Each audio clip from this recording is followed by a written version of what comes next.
은혜 받으신 하나님의 말씀은 시편 127편 1절로 5절 말씀이 되겠습니다. 야훼께서 집을 세우지 아니하시면 세우는 자의 수고가 헛되며 야훼께서 성을 지키지 아니하시면 파수꾼의 깨어있음이 헛되도다. 너희가 일찍이 일어나고 늦게 누우며 수고의 떡을 먹음이 헛되도다. 그러므로 야훼께서 그의 사랑하시는 자에게는 잠을 주시는도다. 보라, 자식들은 야훼의 기업이요 대열매는 그의 상급이로다. 젊은 자의 자식은 장사의 수중의 화살 같으니 이것이 그의 화살통에 가득한 자는 복되도다. 그들의 성문에서 그들의 원수와 담판할 때에 수치를 당하지 아니하리로다. 아멘.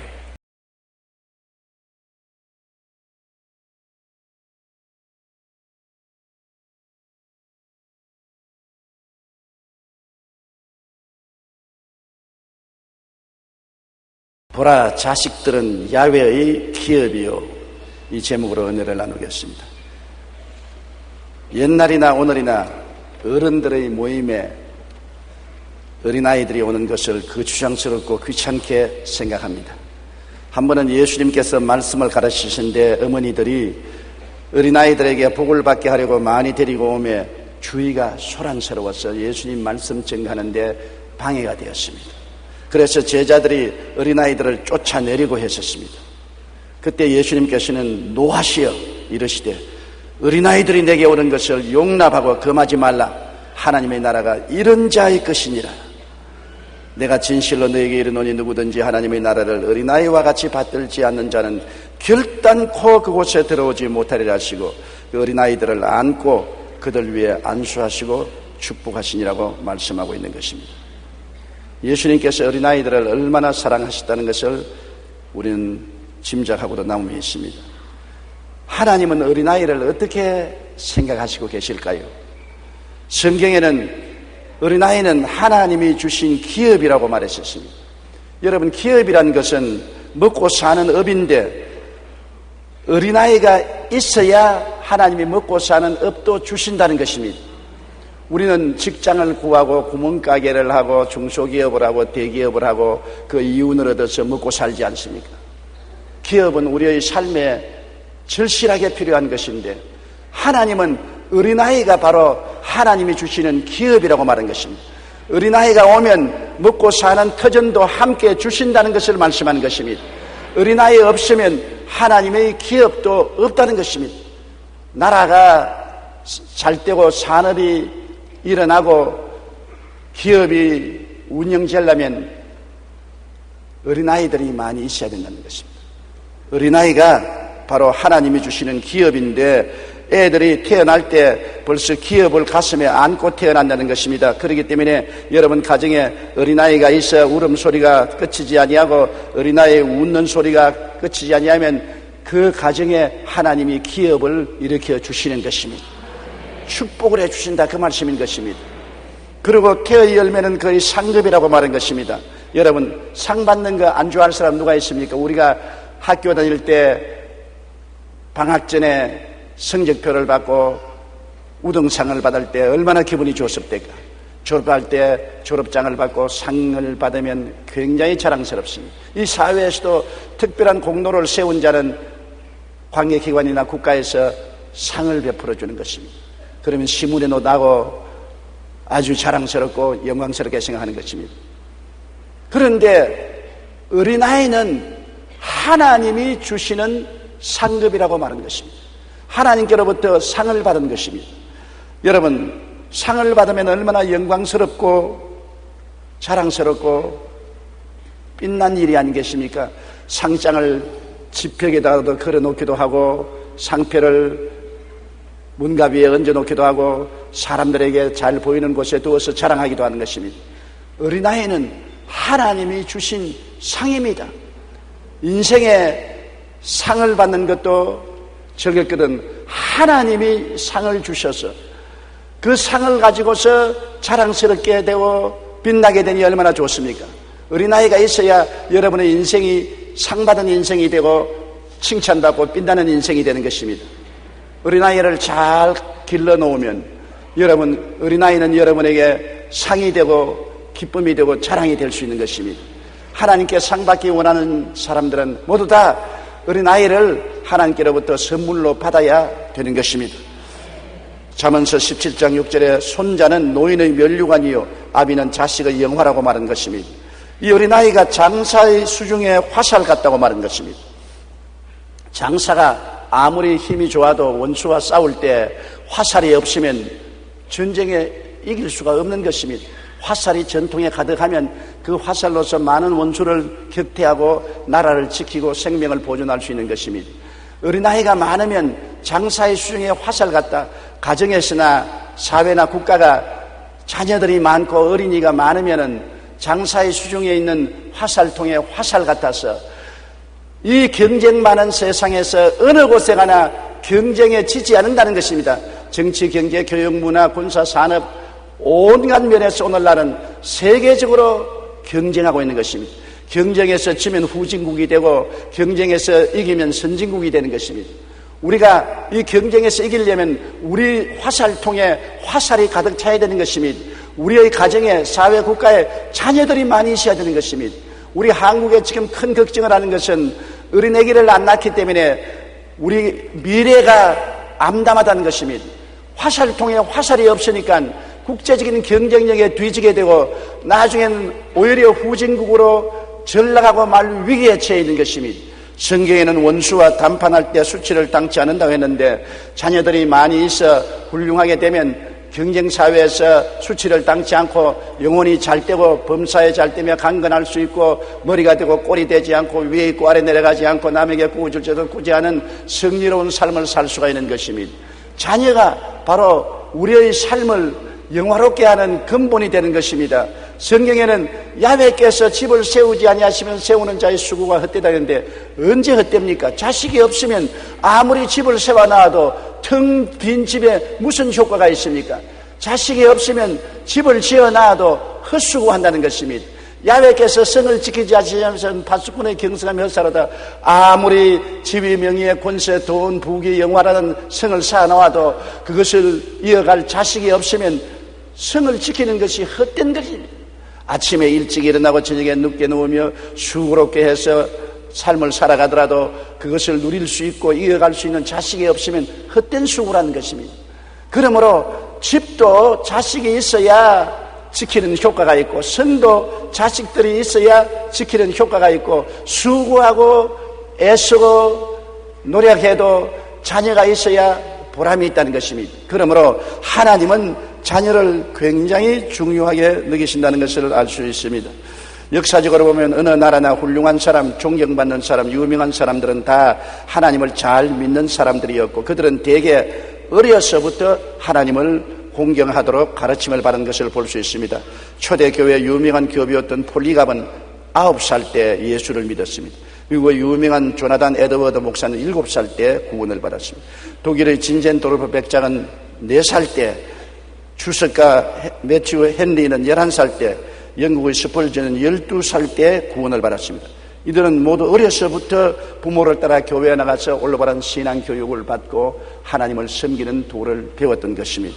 그래서 그 시대를 빛내는 훌륭한 인물들이 된 것입니다. 통계적으로 볼 때 교회에 나오는 사람의 55%가 20살 이전에 신앙을 가졌던 것으로 조사된 것입니다. 20살 이전에 예수를 전도해야 평생을 주를 믿고 구원받는 반열에 들어선다는 것입니다. 60세 이상이 되어서 예수 믿는 사람은 1%도 되지 않는다는 것입니다. 이미 마음이 굳어져서 하나님의 말씀을 받아들이지 않습니다. 그 마음이 길거리 같고 돌조각 같고 가시능굴 같아서 복음을 받아들이지 않습니다. 어릴 때 세상이 점령하지 않았을 때 부드러운 마음을 가졌을 때 그것이 옥토입니다. 거기에 말씀의 씨앗을 심어놓으면 30배, 60배, 100배로 자라서 큰 수확을 얻게 되는 것입니다. 어릴 때부터 자녀가 하나님을 공경하도록 가르치는 것은 매우 중요한 것입니다. 하나님이 주신 기업이기 때문에 어린아이는 부모의 소유물이 아닌 하나님의 위탁 기업인 것입니다. 사람들은 어린아이가 자기 소유물인 줄 알고 자기 마음대로 취급하며 학대하고 매로 때리고 어떤 때는 동반 자살을 한 것입니다. 자기 소유물이 아닌데 자기 소유물처럼 생각하는 것입니다. 하나님께 큰 형벌을 받을 짓을 하는 것입니다. 하나님이 어린아이는 위탁으로 맡겨놓은 하나님의 기업입니다. 하나님이 어린아이를 맡겨놓고 잘 키우라고 기업도 주시고 상급도 주시고 복을 주시는데, 어린아이를 우리가 잘 가꾸지 못하면 기업도 빼앗기고 상급도 빼앗기고 하나님께 형벌을 받게 되는 것입니다. 우리는 어릴 때부터 어린아이는 하나님 공경하도록 가르쳐야 되는 것입니다. 어린아이가 말을 배울 때 제일 먼저 배워야 될 것은 하나님, 예수님, 아멘부터 가르쳐야 되는 것입니다. 쓸데없는 텔레비 가요를 가르쳐가지고서 말도 하지 못하는 애가 텔레비 앞에서 엉덩이를 흔들고 춤을 추게 만들어 놓으면 이것은 교육을 잘못 시킨 것입니다. 어린아이 때부터 하나님, 예수님, 아멘, 할렐루야 자동적으로 나오도록 해야 되는 것입니다. 그래서 교회에 나와서 목사를 보면 할렐루야 할아버지, 할렐루야 아저씨, 할렐루야 어머니, 그렇게 입에서 자동적으로 나오도록 가르쳐야 되는 것입니다. 여러분, 어릴 나이일 때 가르치는 것이 얼마나 좋습니까? 유대인들은 아동 교육을 시킬 때 이미 말을 배우기 시작하면 그릇에 꿀을 담아놓고 성경을 갖다 놓고 꿀을 찍어 먹어. 단이 안 단이 달아요. 하나님 말씀은 꿀보다 더 달단다. 그 다음에 또 꿀을 찍어 먹이고 그 다음날 단이 안 단이 달아요. 성경을 보고 하나님 말씀이 달아 안 달아? 안 달아요. 그 다음날 또 꿀을 찍어 먹이고 또 하나님 말씀을 읽어주고 성경 말씀이 다냐 안 다냐, 나중에 말씀이 꿀보다 달다고 말할 때까지 가르치는 것입니다. 어린아이 마음속에 꿀보다도 말씀이 더 달다, 인생에 꿀을 취하지 말고 하나님 말씀을 취하라, 이것이 영혼 속에 박히도록 가르치는 것입니다. 그렇기 때문에 유대민족들이 이 세계에서 지도적인 부자가 되고 정치인이 되고 경제인이 되고 가장 많은 노벨상을 탄 민족으로 만들어 놓은 것입니다. 말씀이 가장 인생에 달고 좋은 것이라는 것을 깨닫게 만드는 것입니다. 어릴 때부터 하나님을 공경하도록 어린아이에게 가르쳐야 됩니다. 그것은 가정예배를 어린아이들과 같이 드려야 되는 것입니다. 어린아이는 부모님이 함께 찬송 부르고 말씀 읽고 기도하는 것을 자동적으로 배우게 되는 것입니다. 성경 시편 71편 5절에 주는 나의 소망이시여 내가 어릴 때부터 신뢰한 이시로다. 어떻게 어릴 때부터 신뢰합니까? 자기가 말을 배우자 말자 아버지 어머니와 가족들이 모여서 가정예배를 드리고 하나님께 기도하기 때문에 하나님을 신뢰하게 되는 것입니다. 가정예배는 어린아이를 위해서라도 반드시 드려야만 하는 것입니다. 그래서 하나님을 신뢰하도록 만들어야 되는 것입니다. 그리고 주일날은 반드시 부모님은 어린아이를 데리고 교회에 출석해야 되는 것입니다. 성수주의라는 것을 가르쳐야 되는 것입니다. 여세 동안 일하고 일회째는 주님께 나와서 하나님을 경배하는 날이라는 것을 애들에게 가르쳐야 되는 것입니다. 그 마음속에 하나님을 예배하고 섬기면 여세 동안 하나님이 복을 주신다는 것을 꼭 가르쳐 줘야 되는 것입니다. 출애굽기 20장 8절에 안식일을 기억하여 거룩하게 지키라고 말씀하고 있는 것입니다. 유대인들은 토요일 안식일로 지키지만 우리는 예수님이 부활한 주일을 섬기는 것입니다. 그리고 어린아이들에게 꼭 손에 11조 들려서 하나님께 드리는 것 가르쳐야 되는 것입니다. 11조를 드리면 하나님 앞에서 내일을 위한 종자 씨앗을 심는 것이기 때문에 30배, 60배, 100배로 거둔다는 교훈을 어린아이들에게 가르쳐 줘야 되는 것입니다. 어린아이 때 가르쳐 놓으면 자동적으로 11조 드리는 것을 잊어버리지 않습니다. 록펠라 어머니는 록펠라에게 어릴 때부터 반드시 용돈을 주면 그 중에 11조를 떼서 하나님께 바치도록 가르쳐 준 것입니다. 록펠라는 한 평생을 하나님께 11조를 드렸고 나중에는 돈을 얼마나 많이 벌었던지 특별히 11조 계산하는 부서를 주어서 그 부서에서 11조를 계산해서 하나님께 드렸습니다. 그래서 그는 세계적인 부호가 될 수 있었던 것입니다. 말라기 3장 10절의 말씀대로 너희 온전한 11조를 창고에 들여 나의 집에 양식이 있게 하고 그것으로 나를 시험하여 내가 하늘문을 열고 너에게 복을 쌓을 곳이 없도록 붙지 아니하나 보라. 그러므로 복받는 길이 11조를 드리고 하나님을 공경하는 것이라는 것을 어린아이에게 꼭꼭 가르치고 그 손에 11조를 들여서 직접 하나님께 드리도록 하고 그리고 복이 임하는 것을 반드시 믿도록 가르쳐 줘야 되는 것입니다. 어린아이가 무슨 기도를 하느냐? 여러분, 어린아이가 말을 배우면 엄마 아빠 하지 않습니까? 엄마 아빠 하면 하나님 아버지 예수님 말할 수 있는 것입니다. 어린아이에게 자동적으로 엄마 아빠에게 이야기하듯이 하나님께 기도하는 것을 가르쳐야 되는 것입니다.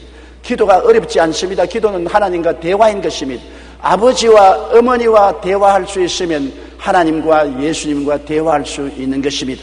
그러므로 자연스럽게 어린아이 때부터 대화를 하도록 가르쳐야 되는 것입니다. 시편 116편 2절에 그의 귀를 내게 기울이셨으므로 내가 평생에 기도하리로다. 어린아이 때 기도를 배워놓으니까 평생토록 기도하지 않습니까? 그리고 어린아이에게 반드시 이 세상 저 건너편에 천국이 있는 것을 가르쳐야 되는 것입니다.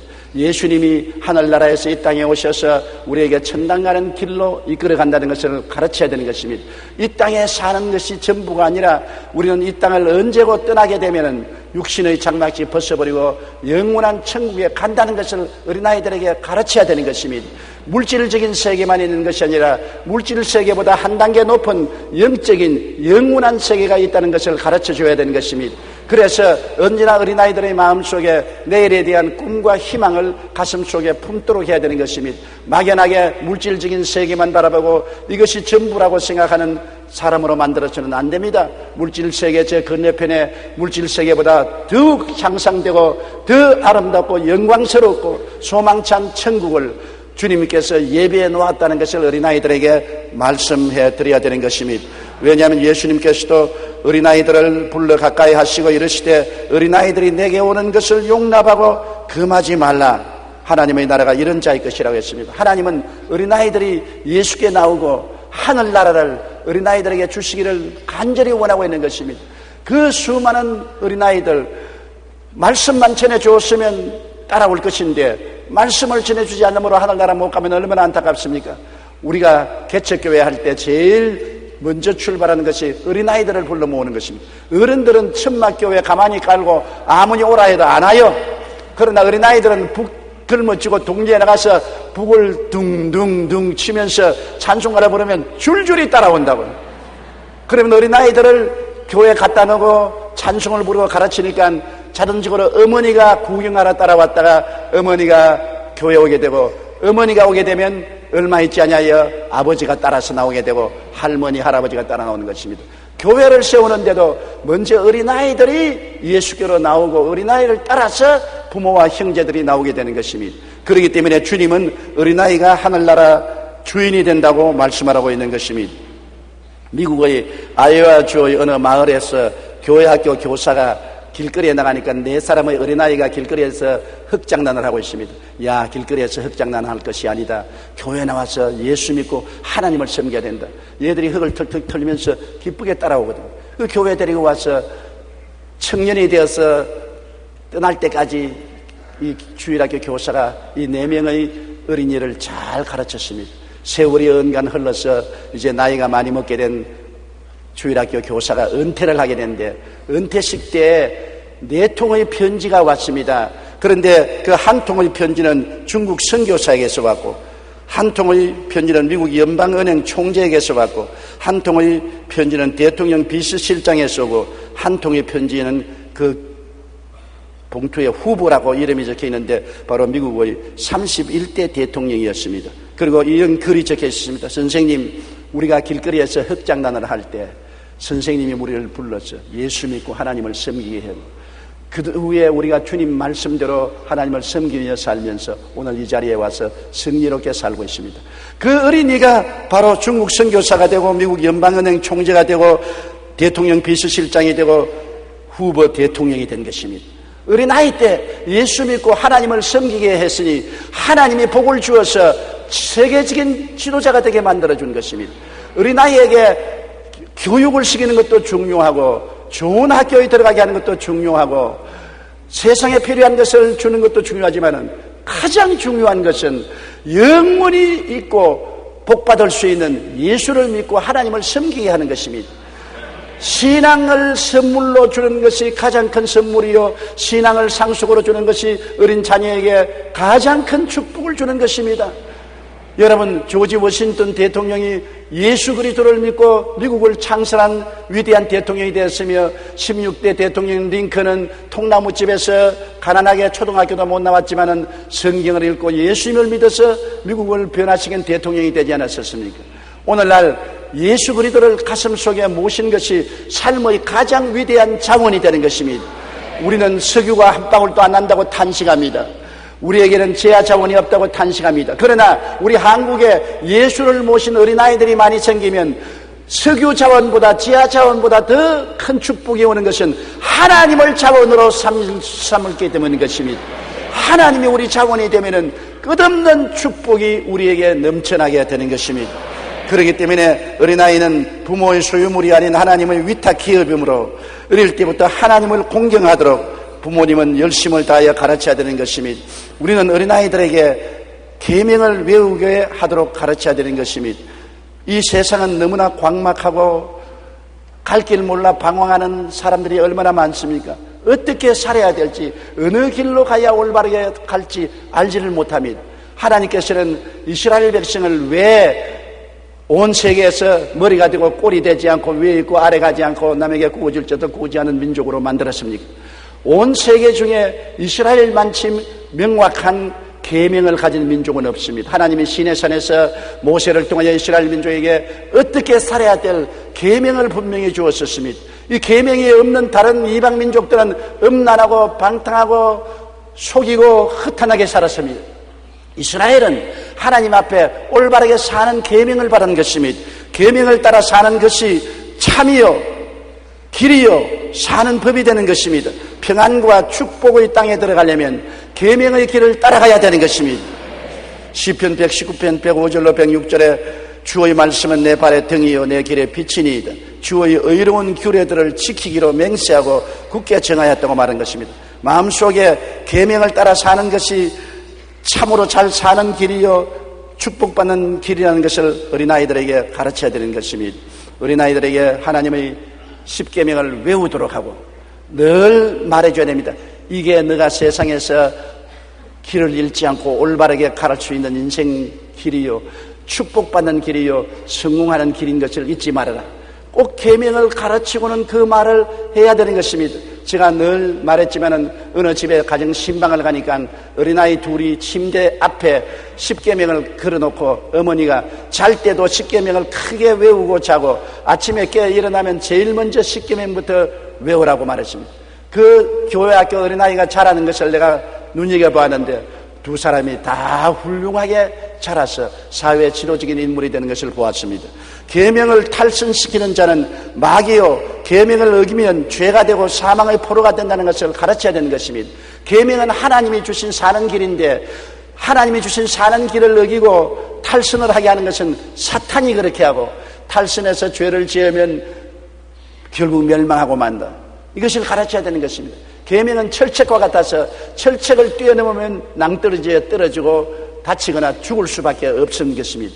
그렇기 때문에 계명은 하나님의 길이요 어기는 것은 마귀가 유혹해서 어기는 길이요 계명은 살리는 길이요 계명을 어기는 것은 사망의 길을 뛰어넘어 가는 것이라는 것을 알게 만들어줘야 되는 것입니다. 잠언서 1장 10절에 내 아들아 악한 자가 너를 꿰일지라도 따르지 말라. 악한 자가 꿰는데 안 따르려면 마음속에 계명이 있어야 안 따르는 것입니다. 계명이 없으면 악한 자가 꿰일 때 이것을 거역할 수 있는 힘이 없습니다. 내 마음속에 계명이 있으면 하나님이 주신 사는 길이 있는데 이 길을 나는 어길 수가 없다. 사탄아 물러가라. 대적할 수가 있는 것입니다. 그러므로 어린아이에게 계명은 반드시 하나님과 더불어 지켜야 되고 탈선하면 마귀의 종이 된다는 것을 가르쳐줘야 되는 것입니다. 그렇기 때문에 하나님과 함께 살려면 계명을 지켜야 하고 계명을 어기면 마귀의 손과 발에 묶여서 끌려간다는 것을 깨닫게 해야 되는 것입니다. 성경에는 잠언서 1장 7절에 야훼를 경외하는 것이 지식의 근본이거늘 미련한 자는 지혜와 훈계를 멸시한다고 말한 것입니다. 잠언서 22장 6절에 마땅히 행할 길을 아이에게 가르치라. 그리하면 늙어도 그것을 떠나지 아니하리라고 말한 것입니다. 계명을 버리면 하나님을 버리는 것이요 죄의 결과인 지옥에 가는 것입니다. 여러분, 그러므로 어린아이만 계명을 지키는 것이 아닙니다. 부모들도 계명을 지켜야 되는 것입니다. 계명을 버리면 하나님과 동행하는 것을 거치는 것입니다. 우리가 구원은 예수를 믿어 보혈의 능력으로 값없이 선물로 구원을 받습니다.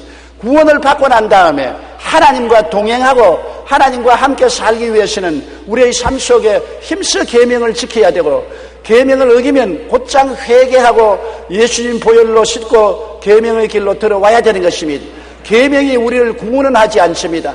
그러나 구원은 예수를 믿어서 구원받지만은 계명이 우리로 하여금 사는 길로 이끌어주고 하나님과 동행하게 만들어주고 마귀를 피하게 만들어주고 파멸을 피하게 만들어주는 것입니다. 그러므로 부모님도 어린아이도 함께 계명을 늘 외우는 것이 좋습니다. 내 앞에 다른 신을 두지 말라, 우상에절하지 말라, 하나님의 이름을 망령되이 부르지 말라, 안식일을 거룩히 지켜라, 내 부모를 공경하라, 살인하지 말라, 간음하지 말라, 도적질하지 말라, 내 이웃을 거짓 증거하지 말라, 내 이웃을 탐하지 말라. 이 계명을 소리내어 매일같이 외우고 자녀들에게 가르치고 이 계명에 서도록 하는 것은 너무나 중요한 것입니다. 오늘날 세계가 얼마나 유혹이 많고 죄악이 많고 혼돈스러운 수렁이 꽉 들어 찼는데, 그 수렁을 피하고 지뢰밭을 피하고 가시는 굴을 피해서 길로 걸어가기 위해서, 상처 입지 않고 바른 길로 가기 위해서 계명을 가르치는 부모님들이 되시기를 주님 이름으로 축원합니다. 잠언서 3장 1절로 2절에 내 아들아 나의 법을 잊어버리지 말고 내 마음으로 나의 명령을 지키라. 그리하면 그것이 내가 장수하여 많은 해를 누리게 하며 평강을 더하게 하리라. 장수하게 하고 평강을 더하게 하는 우리 자녀들에게 계명을 가르치는 것입니다. 여러분, 자녀들이 장수하고 마음에 평강이 넘치고 복받기를 원합니까? 그렇다면 계명을 지켜서 그 길로 살도록 만들어야 되는 것입니다. 계명은 어릴 때부터 가르치면 어렵지 않습니다. 계명이 가슴 속에 삭인이 되면은 언제나 그것이 발의 등이 되고 길의 빛이 되어 올바른 길로 이끌어주는 것입니다. 우리는 어린아이가 우리 하나님의 기업과 상급으로 받았으면 어린아이와 같이 친구가 되어줘야 되는 것입니다. 애를 낳기만 낳고 그대로 덜풀처럼 던져서 잘 자라든 못 자라든 상관하지 않은 것은 절대 잘못입니다. 우리 어릴 때에는 시골에서 어린애 낳으면 그대로 내 던져놓는 거요. 어디 간지 뒹구는지 무엇을 하는지 들풀처럼 자라다가 죽든지 살든지 그런 것이 우리 교육이었었습니다. 그러나 지금은 그렇게 하면 안 되는 것입니다. 어린아이는 사랑받고 보호받아야 되는 것입니다. 하나님이 주신 기업이요 하나님의 상급인데 어떻게 하나님의 기업과 상급을 우리가 등한히 할 수 있는 것입니까? 어린아이에 대한 범죄는 무겁게 처벌돼야 합니다. 어린아이를 유괴한다거나 성폭행하다거나 살해한다거나 어린아이에게 상해를 끼치는 이러한 것은 국가법으로라도 엄하게 대처하고 벌을 내려야 될 것입니다. 마태복음 18장 6절에 누구든지 나를 믿는 이 작은 자 중 하나를 실족케 하면 차라리 연자 맷돌이 그 목에 달려서 깊은 바다에 빠뜨리는 것이 낫다고 성경은 말하고 있는 것입니다. 어린아이는 여러분 업신여겨서는 안 됩니다. 마태복음 18장 10절에 삼가이 작은 자 중에 하나도 업신여기지 말라. 너희에게 말하노니 그들의 천사들이 하늘에 계신 내 아버지의 얼굴을 항상 배움나니라. 어린아이가 태어나면 하나님은 천사 한 사람을 그 어린아이에게 보내어서 돌보게 하는 것입니다. 매일같이 어린아이의 성장에 대해서 아버지께 보고한다는 것입니다. 그러므로 어린아이를 업신여기지 말라. 업신여기면 어린아이를 책임진 천사가 하나님 아버지께 반드시 그것을 보고한다는 것입니다. 하나님께 잘못 보고하면 하나님의 진노가 임할 수 있지 않습니까? 어린아이를 업신여기지 말아야 되는 것입니다. 어릴 때 어린아이들이 느끼는 가장 큰 상처는 업신여김을 받는 것입니다. 정신적인 박해를 받는 것입니다. 나는 어릴 때 늘 부모님들의 인정을 받고 싶었습니다. 어른들의 인정을 받고 싶었습니다. 그래서 어른들이 모여서 이야기하는 자리에 함께 참석해서 한마디씩 거뒀다가 혼별하게 난 것이 한두 번이 아닙니다. 어른들 말하는데 무슨 잔소리냐, 가만히 있어, 너희는 가서 놀아라.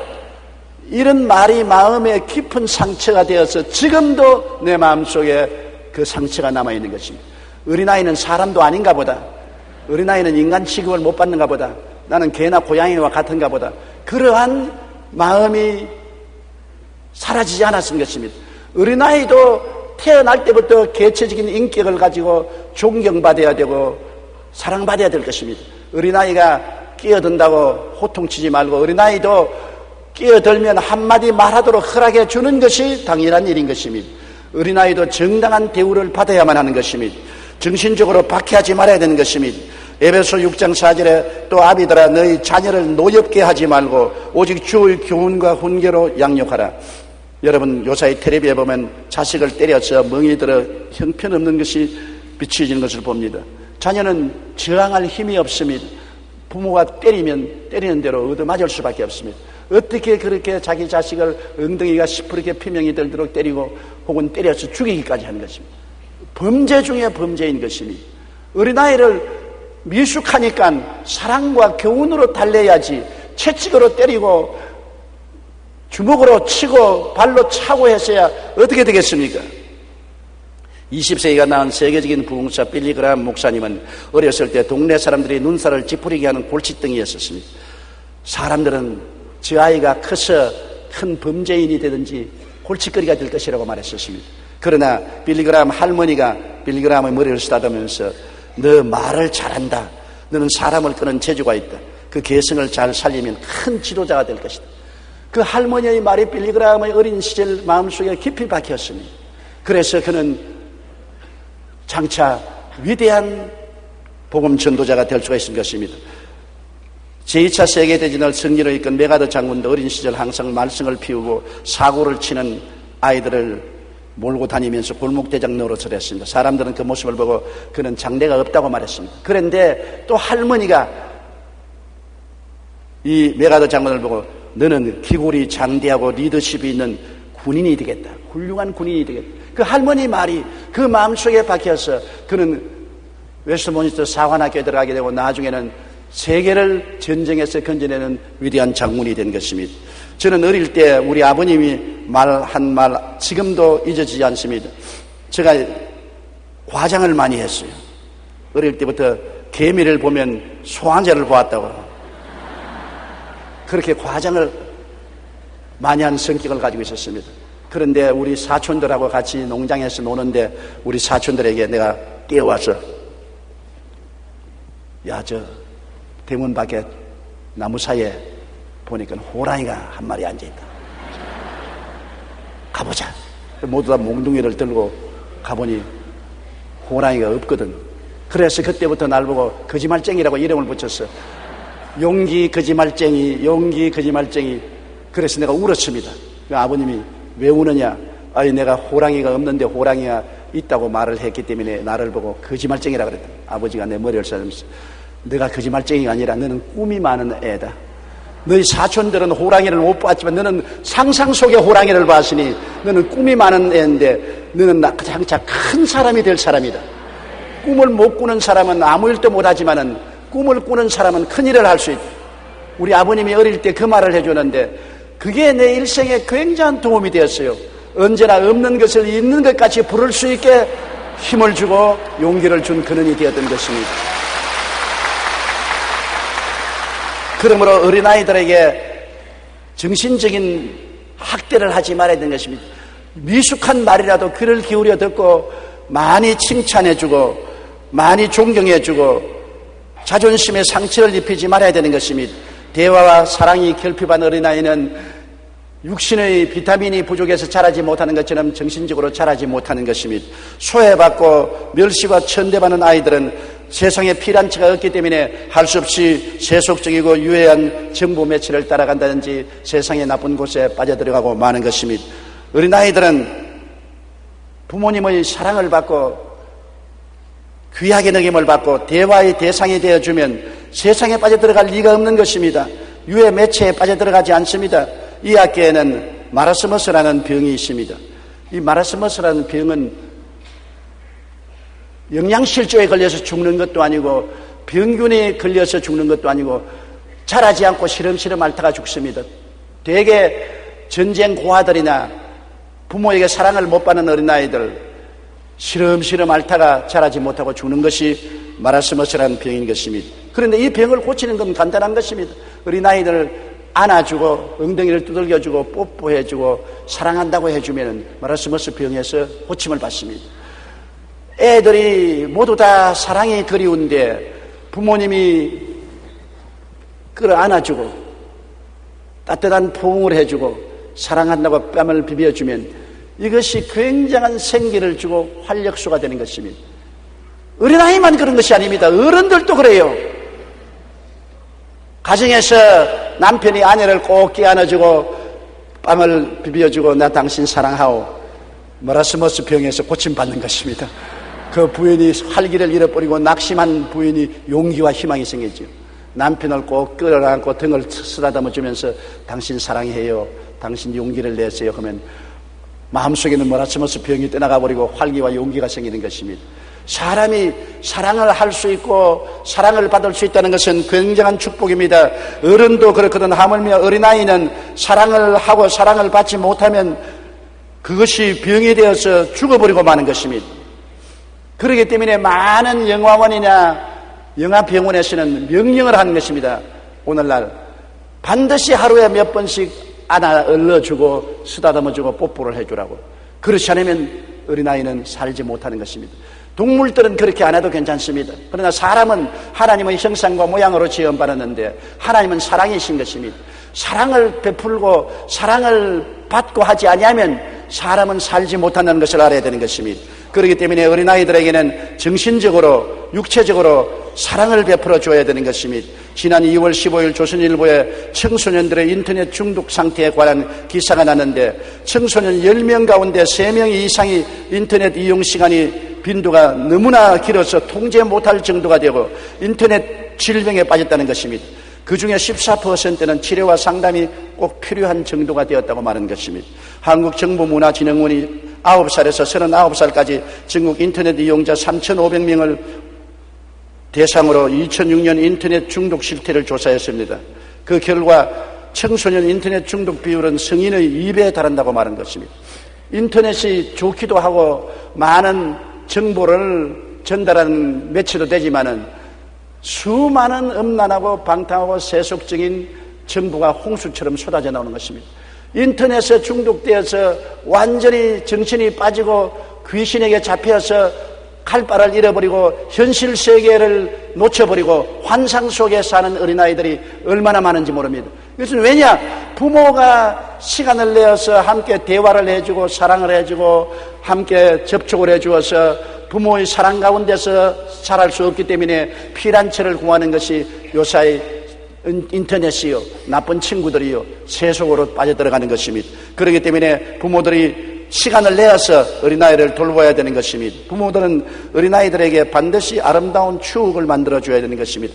등산도 하고 낚시도 하고 운동, 여행 등 성장 과정에 마음에 많은 사진첩을 만들어 놓도록 해야 되는 것입니다. 저는 아버님이 천국을 가셨는데 우리 아버님은 참 엄하시고 정의로우시고 깨끗하게 살아신 어른이십니다. 그러나 우리 세대에는 자식들하고 다정한 그런 관계가 없었어요. 아버지는 겁만 났지.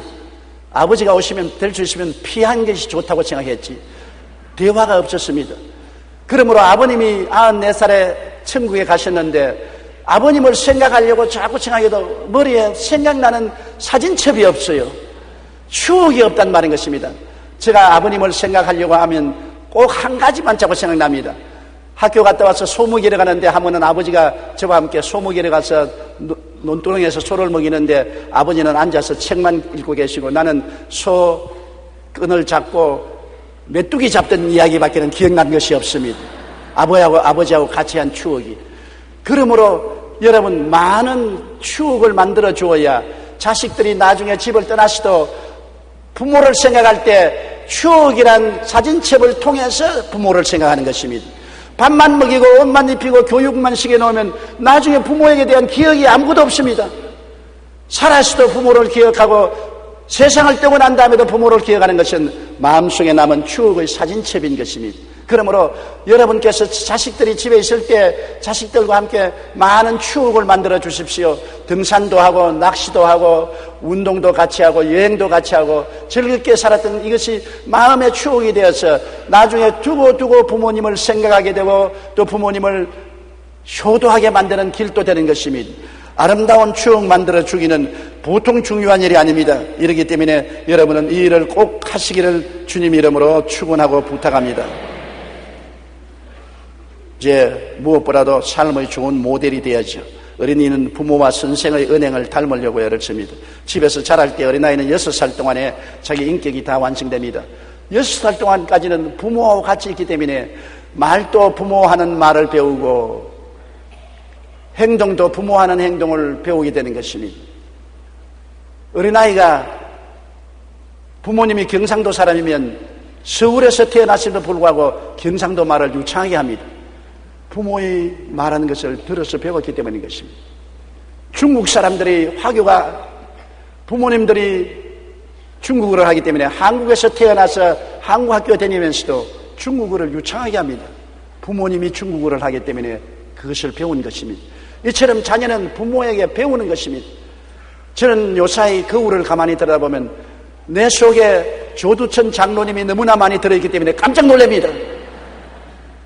왜냐하면 웃는 모습도 닮았고 몸이 구부정하는 것도 닮았고 양치질하는 방법도 닮았고 걸음걸이조차 다 닮아가는 것입니다.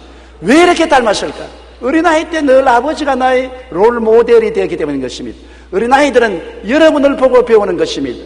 여러분께서 사위 얻으려거든 사위의 아버지 어머니를 바라보십시오. 딸을 며느리 삼으려거든 며느리 삼을 상대의 엄마를 살펴봐야 되는 것입니다. 별 도리 없이 도장으로 확 찍어 놓는 것입니다. 6살 때까지 인격의 근본이 완성되는데 6살까지는 부모와 같이 있기 때문인 것입니다. 제일 부모의 영향력을 많이 받고 그 다음에는 학교 들어가면 선생님의 영향력을 많이 받습니다. 그러나 인생을 살아가는 데 있어서 희노애락 감정의 모델은 부모님이 심어주고 선생은 교육을 해서 지식을 심어주는 것입니다. 그렇기 때문에 어린아이들에게 이해와 동정과 사랑과 정의로운 롤 모델이 되어줘야 되는 것입니다. 몰리해서 늘 비난하고 공격하고 부정적인 말을 하고 파괴적인 말을 하면은 어린아이들에게 좋은 모델이 되지 못하죠. 주먹을 들고 늘 싸우고 미워하고 부정을 행하고 이러면은 어린아이들에게 파괴적인 인격을 만들어주는 것입니다. 우리가 하나님을 본받는 것처럼 어린아이도 우리를 본받는 것이니 좋은 모델이 되어야 되는 것입니다. 가정폭력이나 우울한 환경은 성격장애자를 만들어내는 것입니다. 가정에서 밤낮 들어오면 아버지 어머니가 싸워서 물건 쥐어 던지고 못 살라고 고함치고 날 잡아먹으라고 고함을 치고 그런 분위기 속에서 어린아이의 정서가 올바르게 자랄 수가 있겠습니까? 온 가정이 우울하고 고통스러우면 어린아이들도 삐뚤어지고 성격장애가 생겨나고 올바르게 인생을 살아갈 수 없고 그런 자녀들이 나중에 결혼하면 또 그런 가정을 만들어내고 마는 것입니다. 대개 부모님이 이혼한 가정에서 자라난 자녀들이 쉽게 이혼을 하게 되는 것은 부모님들의 그 삶을 닮았기 때문인 것입니다. 청소년 우울증은 성인과는 그 양상이 다릅니다.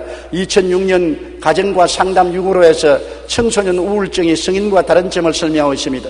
성인 우울증은 주로 자기 비하, 이지력 상실, 은둔 등으로 나타나지만은 청소년이 우울증에 걸리면 과다 행동, 파괴성, 공격성 비행, 친구관계 악화, 무단 결석, 학교 기피증, 가출, 성적 저하, 분노 발작, 공포 등으로 나타난 특징이 있는 것입니다.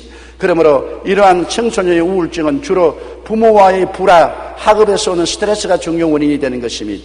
그러므로 여러분 어린아이들은 아직 미완성의 주체성이 연약한 존재이기 때문에 부모들이 어린아이가 기쁘고 행복하게 자랄 수 있는 가정 분위기를 만들어줘야 되는 것입니다. 부부간에 살면서 안 싸울 수는 없어요. 싸울 일이 있거든 문 딱 닫아놓고 이부자리 덮어쓰고 뭐 어쩌고 어째? 애들 안 듣게 싸워야 돼. 애들 듣게 싸우면 안 됩니다. 애들 안 듣게 문 채워놓고 싸우지. 애들 보는 데서 보란듯이 고함을 치고 주먹을 휘두르고 고함을 치면은 어린아이들에게는 파괴를 가져오는 것은 어린아이는 아버지도 내 아버지고 어머니도 내 어머니입니다. 남편과 아내는 돌아서면 남남이지만은 어린아이는 그렇지 않아요. 내 아버지, 내 어머니가 갈라져 싸우니 자기 인격에 분열이 생기는 것입니다. 나는 아버지 편도 어머니 편도 들 수 없습니다. 어린아이에게 여러분 이런 질문하는 것은 혹독한 질문입니다. 아빠가 좋으니 엄마가 좋으니 굉장히 어린아이에게 고통을 갖다주는 질문인 것입니다. 좀 자란 어린아이들은 다 좋아. 그러나 아빠가 좋아, 엄마가 좋아 이렇게 편들어서 말하게 해놓으면 어린아이의 마음속에 갈등이 다가오는 것입니다. 어린아이는 아버지도 어머니도 내 아버지 내 어머니인 것입니다. 내 아버지 내 어머니가 서로 갈등을 가지고 싸우고 분쟁을 하면은 갈바를 잡을 수가 없고 마음의 안정을 잃어버리고 우울증에 걸려서 파괴적이 되고 저항적이 되는 것입니다. 그렇기 때문에 부모님들이 좋은 삶의 롤 모델이 되어줘야 되는 것입니다. 어린아이 기르기에 사회와 국가가 총력을 기울이지 않으면 가정도 국가도 내일을 잃어버리고 맙니다. 교회도 어린이 전도와 교육에 힘을 기울이지 않으면 내일의 교회는 없어지고 마는 것입니다. 어린이가 없는 세상은 태양이 없는 지구와 같다라는 영국의 격언이 있습니다. 이 지구촌에 태양이 사라지고 어린아이들이 없어진다면 이 지구촌, 이 세상은 멸망하고 말 것입니다. 영국의 역사학자 에드워드 기본은 로마 제국 붕괴의 가장 심각한 원인 중에 하나는 가정의 붕괴라고 지적했습니다. 로마의 한 철학자는 로마가 무너져가는 마지막 황혼의 역사를 보면서 애국자여 가정을 지키시오라고 호소하면서 신이시여 기도하는 가정을 로마에 다시 일으켜 주소서 하고 기도한 것입니다. 어린아이 기르기에 사회와 국가가 총력을 기울이지 않으면 가정도 국가도 내일을 잃어버리고 마는 것입니다. 집을 세우되 어린아이가 없으면 세우는 자의 수고가 헛되며 성을 지키되 어린아이가 없으면 파수꾼의 경성함이 헛삽니다. 아침에 일찍 일어나고 저녁에 늦게 누우며 수고의 떡을 먹음도 어린아이가 없으면 헛사가 된다는 것을 알고 주님이 주신 기업이요 주님이 자랑스럽게 주신 상급인 어린아이를 많이 낳고 잘 길러서 하나님께 영광 돌리는 여러분 되시기를 주님 이름으로 축원합니다. 우리 고개 숙여 기도드리겠습니다. 사랑이 많으신 아버지 하나님, 오늘날 어린아이의 기피증이 걸린 것은 그로 말미암아 하나님의 기업과 상급을 외면한 것이 되고 마옵니다. 하나님 앞에 큰 상급을 받고 풍성한 기업을 얻기 위해서 어린 선물을 받아 잘 가꾸게 도와주시옵소서. 예수님 이름으로 기도드립니다. 아멘.